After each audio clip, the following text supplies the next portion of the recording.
that take place in order for you to have the nickname. So, as I said earlier, you can buy cars based on the class of car. You cannot have 0 cars. You have to have at least 1 vehicle in your possession at all times. Like I said, there is the 8611, there's the 86 Torino, the infamous Torino. There is a 2-door 11. There's a 2-door Torino. The AE111, I think that's just the newer generation Toyota Corolla. I think. All these vehicle codes actually match up to their actual cars. So if you look up these vehicle codes, you'll be able to see what kind of car it is in real life. But the W30, I think that's a... I believe that's an MR2, right? Maybe?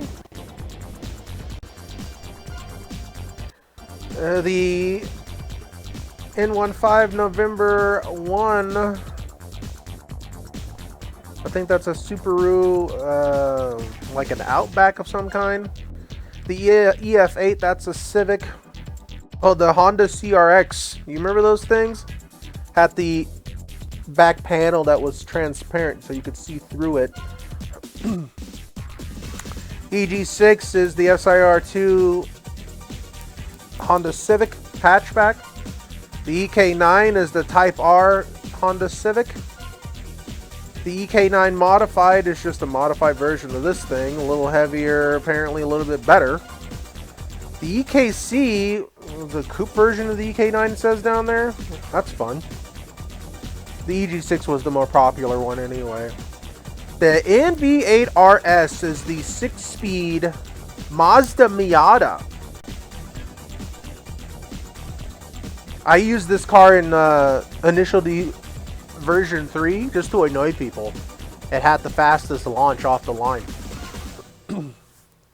And as you progress through the game, you unlock more cars. Let's see what's available in the B class.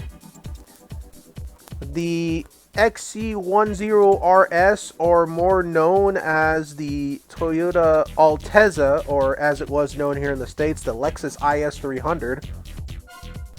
The T231. Ah, yes, the early 2000s Toyota Celica. Dude, that's my car. What, the Altezza? And it's 6-speed? When did you get an Altezza?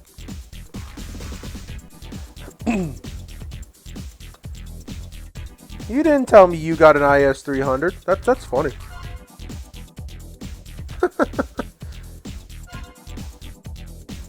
And then we have the PS133, which is the what was that? The hatchback S13. No, that's the guy from. Oh, that's right. Ha! There was a funny story when we went to Golfland. The Golfland is a golf arcade here local to us, and this guy was playing Initial D for seemingly like the first time ever, and he's like excited to see his car that he drives in real life in the video game, and was excited to know that it had all the same gearbox specs as well. I could understand being exciting. I mean, I shouldn't say much to hate on it. Alright, so 180SX, I believe this is the version of the vehicle I'm using right now. The S13X PS. Oh yeah, no, that's this one. And then we have the Silvia S14K's Aero version. It's a nice little, what is that, a lightish pink?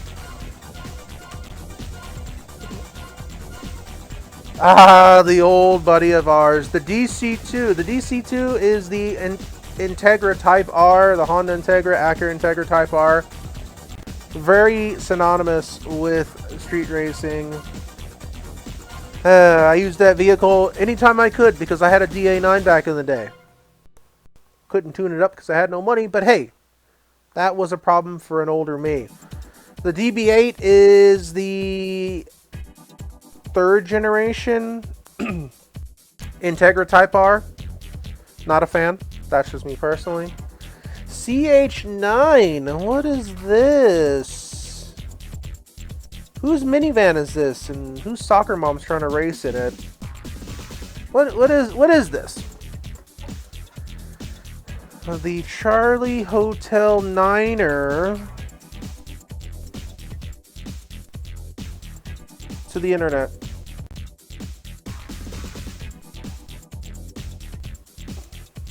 Car.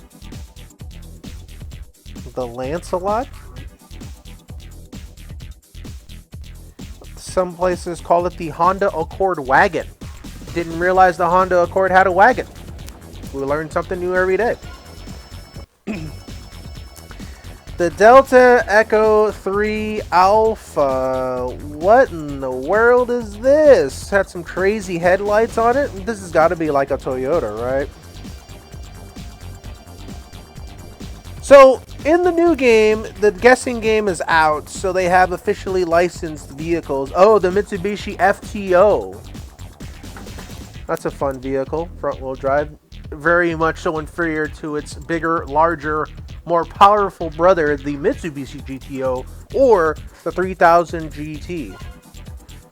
And then the Delta 32 Alpha Golf Sierra, we have the... kind of hard to tell from the front. Oh yeah, this is the Eclipse. Anybody who knows anything about like days gone by has seen the Mitsubishi Eclipse anywhere and everywhere. They were such a big deal. And then the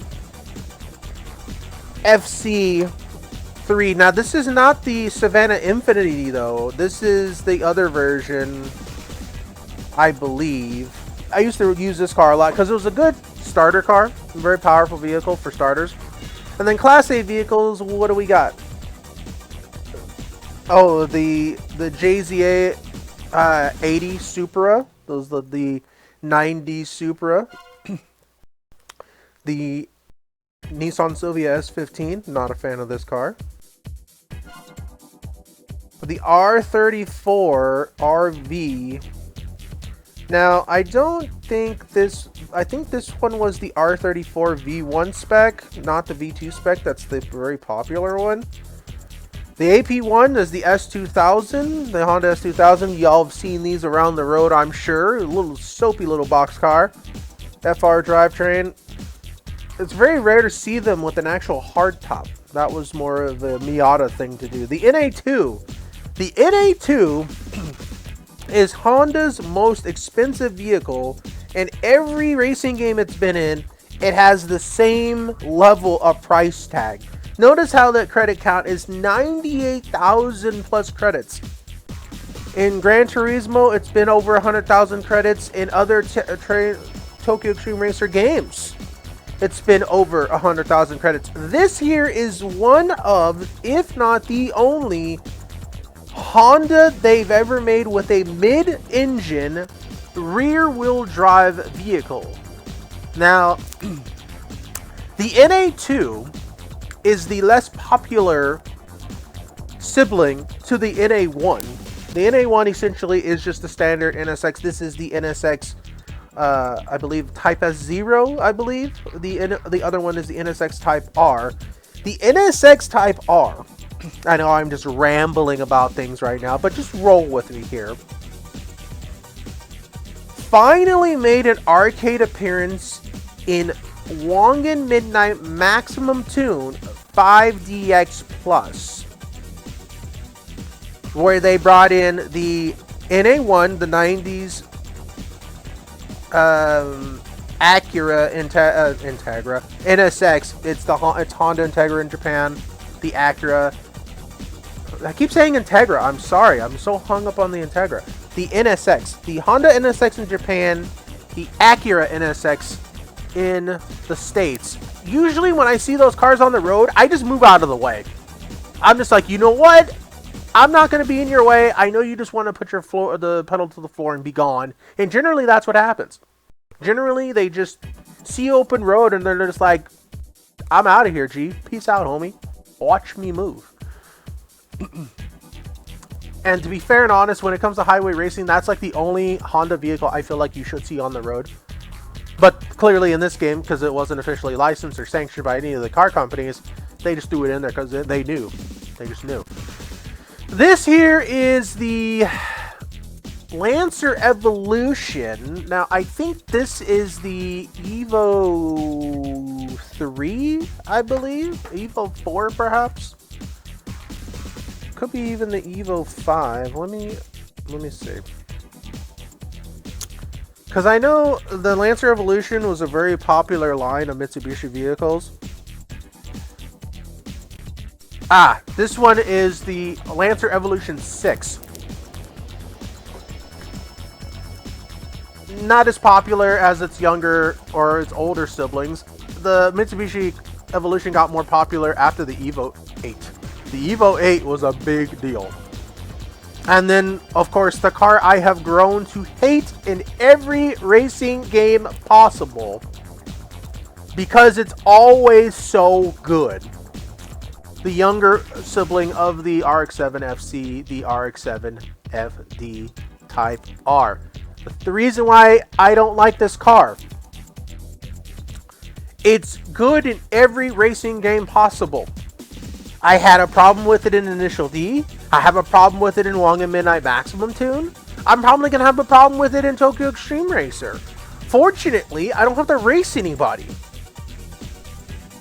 But it drives me bananas to know that this car is better than every other car when it comes to time attack. Why? I'll never know. I don't get it. I don't understand. But it is the best in every racing game possible.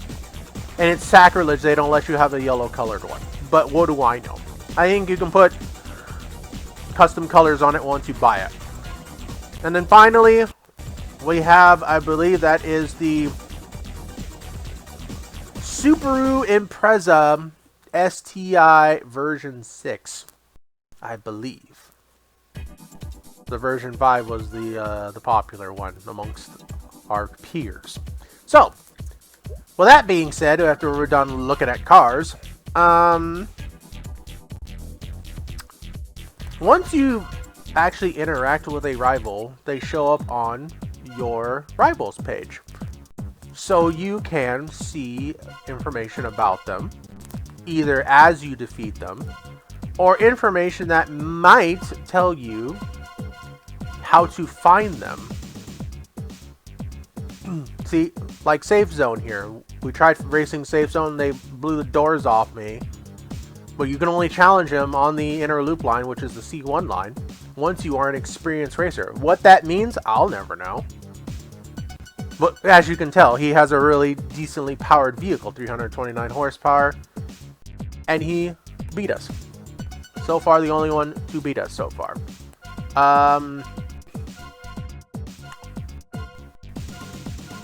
Yeah, there's so many racers in this game. It's crazy. Okay, so, you know, let's save our game. Save. Cool. All right. And then let's buy some parts. So let's try to modify the drivetrain and try to see. Oh yeah, I'm on normal. Oh, that's normal transmission. I need suspension. Okay, so if I buy, let's skip to level 2, right? Set that up. And then we'll keep the tires as is, keep all the clutches as is. Can I buy a different transmission? No, can't afford that. What about engine drivetrain? I can afford engine 1 that'll give us 20 more horsepower. And it doesn't change the weight at all. But these other engines will be heavier. So I think I'm just going to wait about that. Aero shop, front bumper. I don't really think I can do much with the front bumper right now. Yeah, all this stuff, I'm just going to wait it out. Just straight up an antenna, huh? I mean, I understand that aero parts play a factor in being aerodynamic. Can I just what should I change this to? Should I even change the color of the car? We'll come back to that. So let's go to our settings, and then we need faster acceleration response, faster steering response, we want faster brake response, and then we want a little bit more weight to the front end, and then okay, so if I remember correctly, we want a soft front end but a slightly harder back end,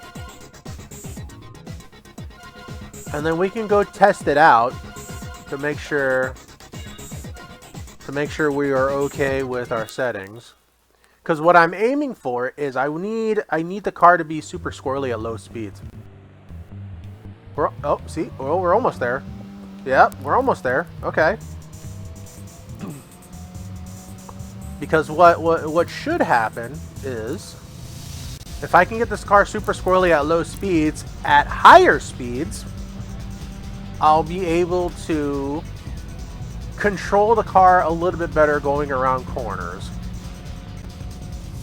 And I need the front end to just be a really, as they would say, topsy-turvy here. No. No.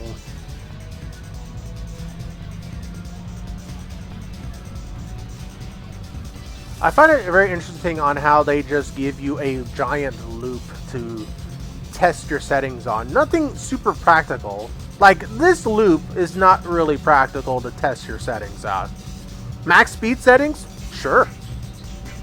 But when it comes to actual useful settings, I don't know about that.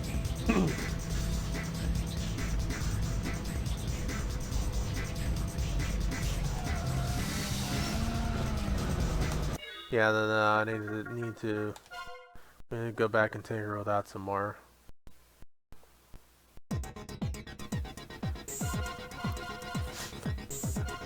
Maybe ride height?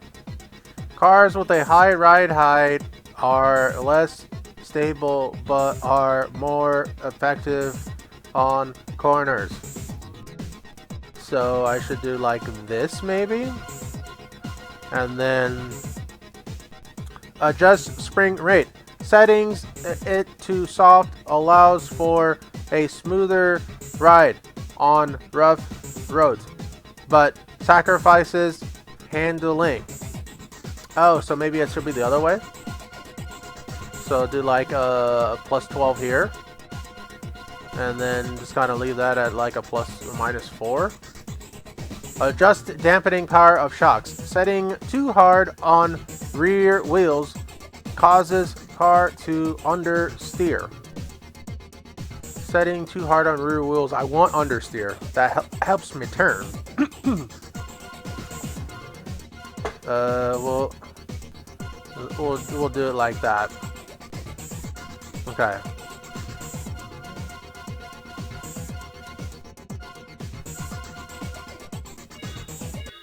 I didn't want automatic, but that's fine. I still can make my point. And see this, yeah, the orange, I don't really particularly care for the orange.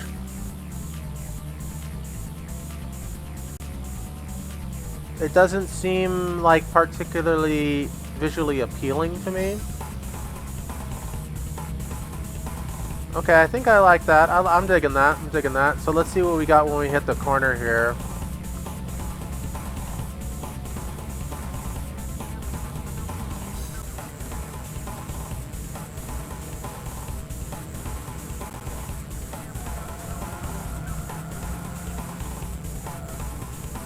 Almost.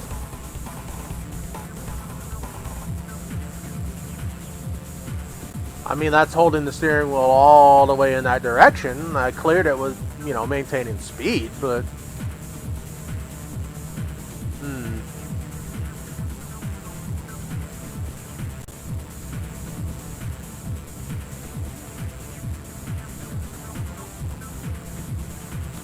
that hard techno though.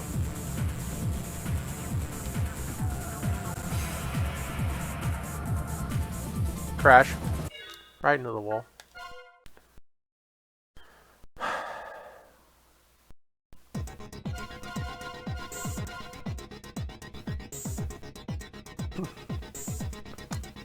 Maybe setting balance towards rear wheels makes car susceptible to drifting. Yeah, that's what we want that. And then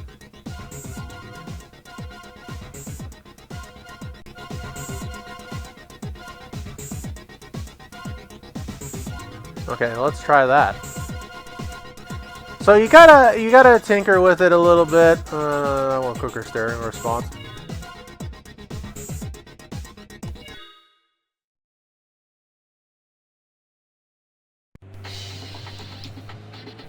Okay, kind of squirreling.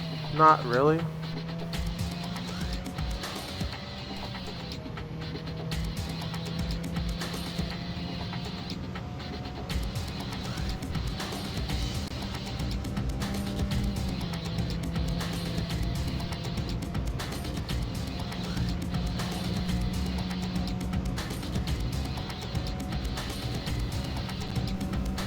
Yeah, all of these suspension settings are going to be super important. Okay. Okay. Okay.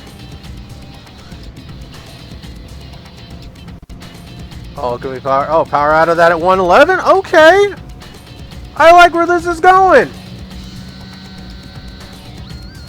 So even if we don't have like a bigger power upgrade, the fact that we can handle the car at higher speeds will be more beneficial in the grander scale of things.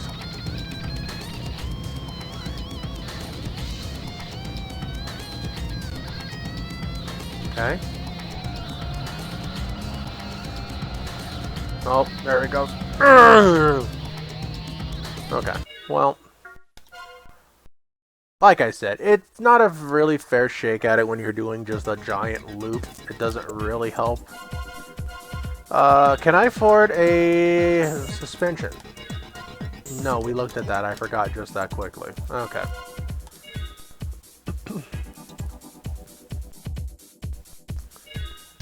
Okay. So, saving game one more time.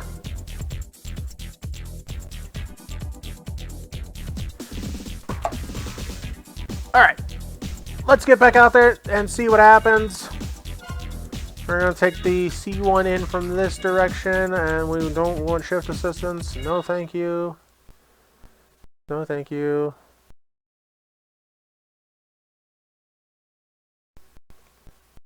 Thanks for hanging out and enjoying the spew of car knowledge that I have. No, it's not very technical. Hey, is it? Oh, we got, what's his name behind us. Since we lost to him, we know that that's our guy.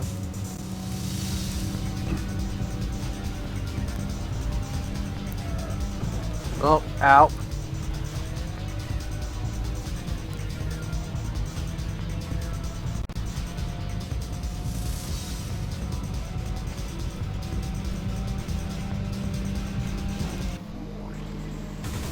Not the knife forks.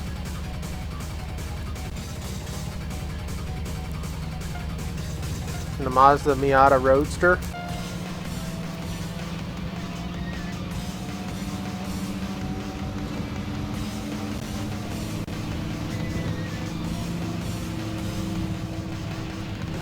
Right into the wall. Nice, nice.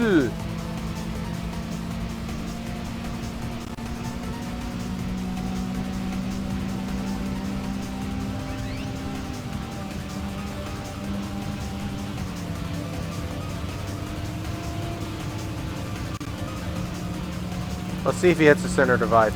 He might. He just might do it.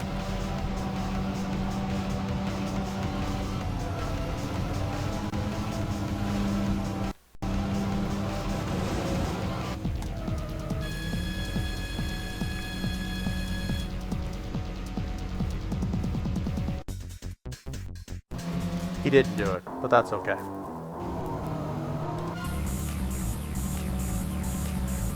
Okay, we got more victims in front of us, so let's take them out.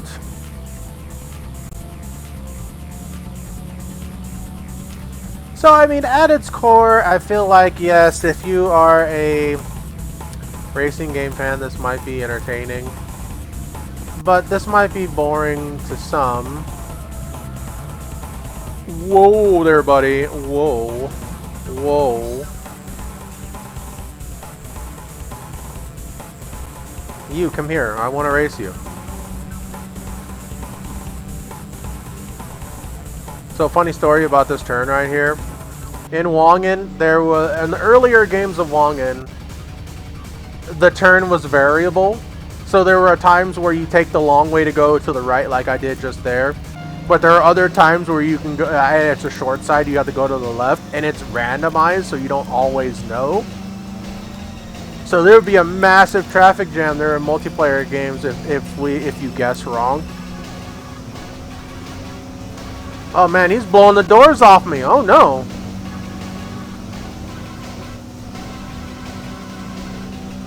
Well, we can catch him. Oh, no we can't. Never mind. Never mind.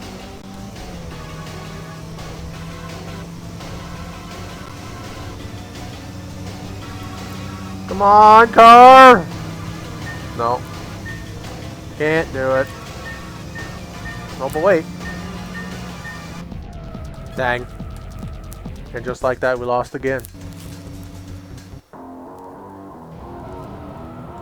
That's what I mean by decision making. Like, you gotta have the right decision making in order to consistently beat these cars in this game. And sometimes you have to race them multiple times in different portions of the road to have a better opportunity. So, like, right now, we're like halfway to the Wangan line, right? If I take him here,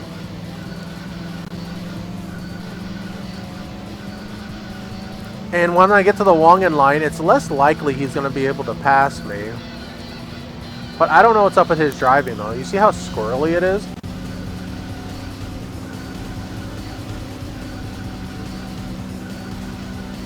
I saw what you were doing there, Van.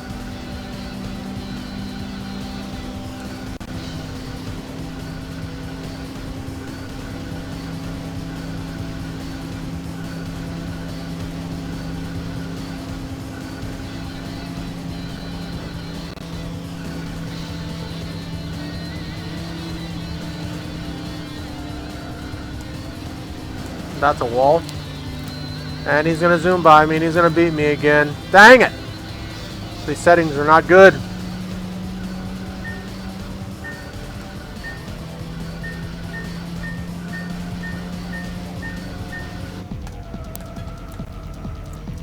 These settings are not good.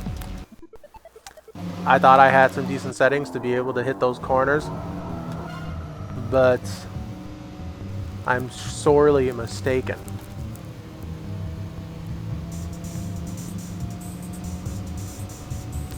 It's like they're decent settings if I actually approach a corner at a like moderate rate of speed. As soon as I hit the brake, the car just goes, it's glued to the wall, you know?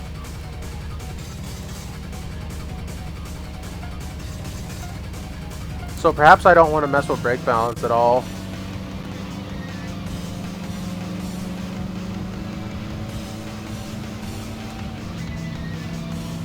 I'm like, what was the point of that?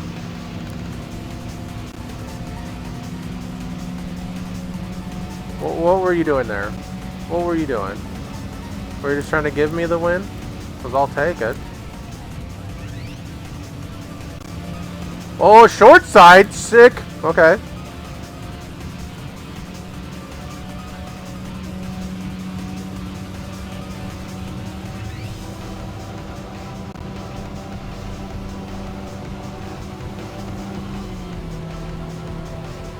Yeah, the thing, even though I'm like doing this well, he's still in the race. Can you see his lights behind me approaching very quickly?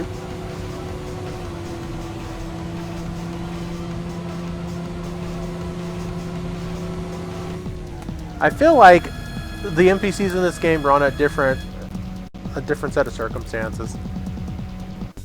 Like, you were on the newer set of parameters, and they're still on the old set of parameters, where in the old game they used to zoom by you pretty quickly, but then, like, excuse me, once you actually start catching up to them, then they're like, oh, hi there, we are racing a race.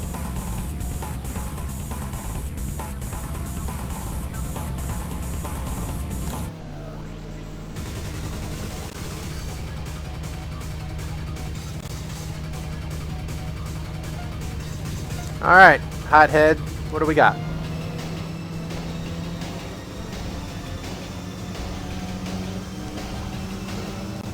Me leaving you behind in the dust? What? No way. Let's see if I can take this turn full throttle. No worries. Full throttle. No worries. 128. Sheesh.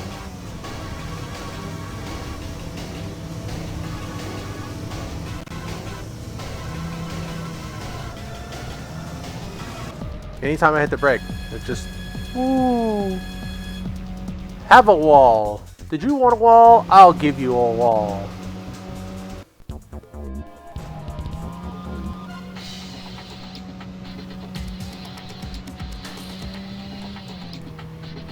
So I can win with these settings with lower ranked individuals, but I know for a fact that I'm gonna have to fine tune this vehicle to handle a little bit better when I press the brake.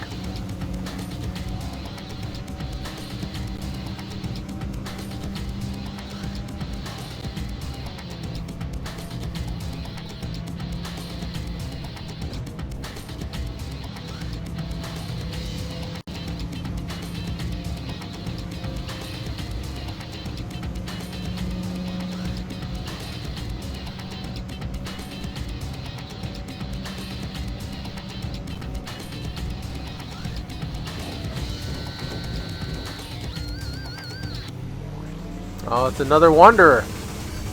Is he gonna want to race? Oh, he is gonna race me. Can I get the advantage? Nope. Even footing. Okay, where are we going, dude? C1? Nope. Okay. Dang it.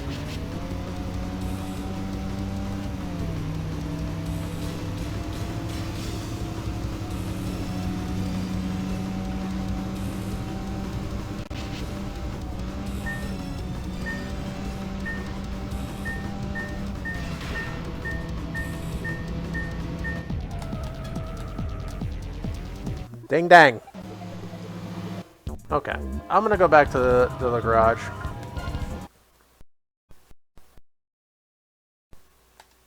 We have to tune our car just a little bit more, because that brake balance. I'm gonna bring that back to the front. Ride height. I'm gonna bring that back to 0. And then I'm just gonna put it all the way hard, and then that being soft, and then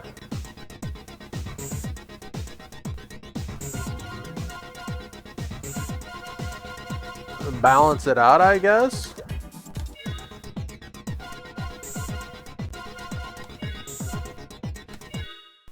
Let's try that in a road test and see what that does for me.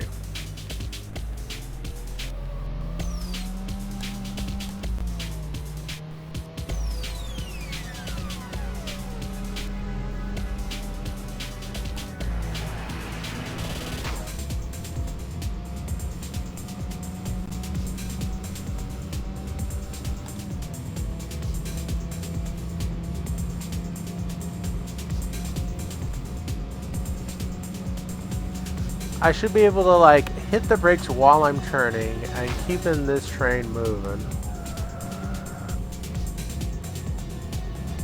Kinda. Maybe? Well, kinda, yeah. Okay. I don't hate it. We really need to buy a new transmission though, because we're starting to lose some ground here. Is the clutch and differential different from transmission? Because then maybe I can buy one of those.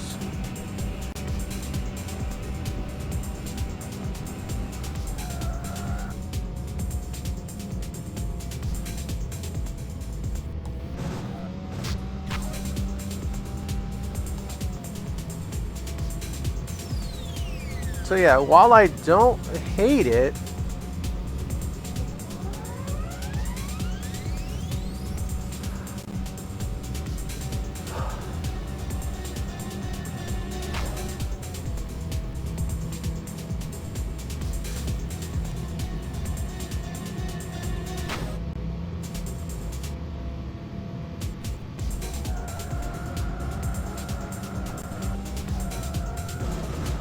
glued to the wall.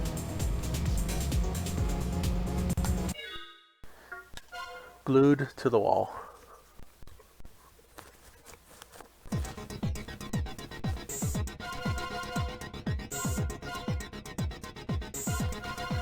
I mean, let's just have quick responses for everything, right? Like, why not?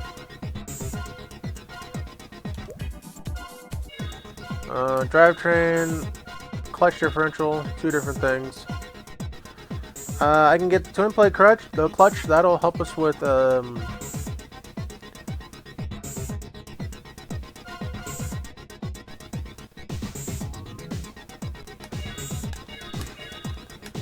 okay. Buy some better brakes. Yes, the tires make a difference.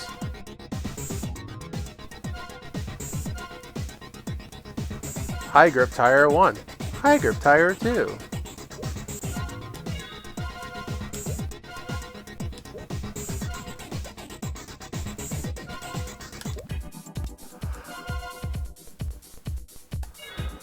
Okay, before we start up again, let's go get something to drink. I suggest you should do the same. We'll be right back in a little bit. Okay, we are back. Hello there. Hope you're feeling well. Hope you're feeling fine. Thanks for stopping in and hanging out. Okay, so we are gonna go. We're gonna stay on the C1 inner because I want to see those people that we could not beat before. I still have to face off against that one Wanderer in the MR2.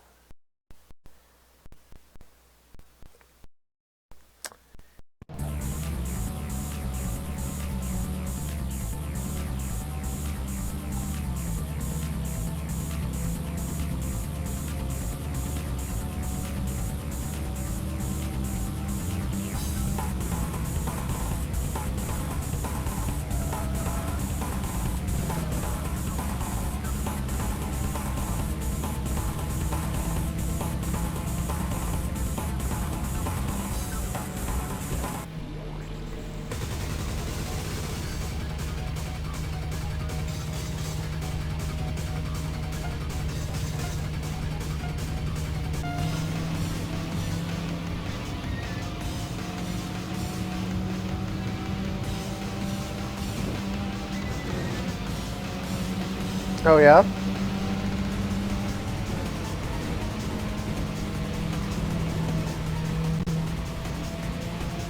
Okay, bye. Maybe this guy will hit the center divide.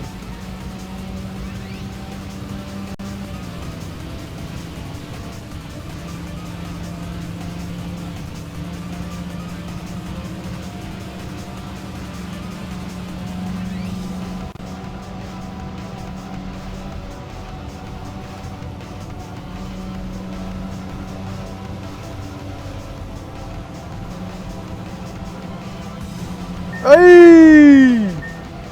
I hit it instead. Almost lost the race. I felt like I barely nicked that thing, and it's like, nope. Lose 70% of your health, sir.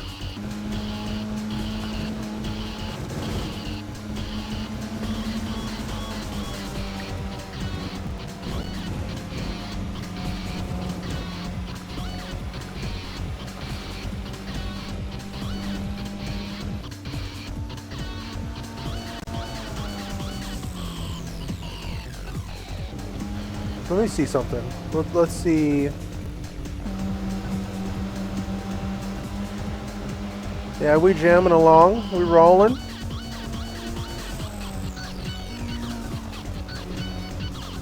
Okay, we clear that one. Alright, here we go. Let's see if we can see it. Oh yeah, no, we totally just bounced straight off of it, but I guess at the rate of speed I was going.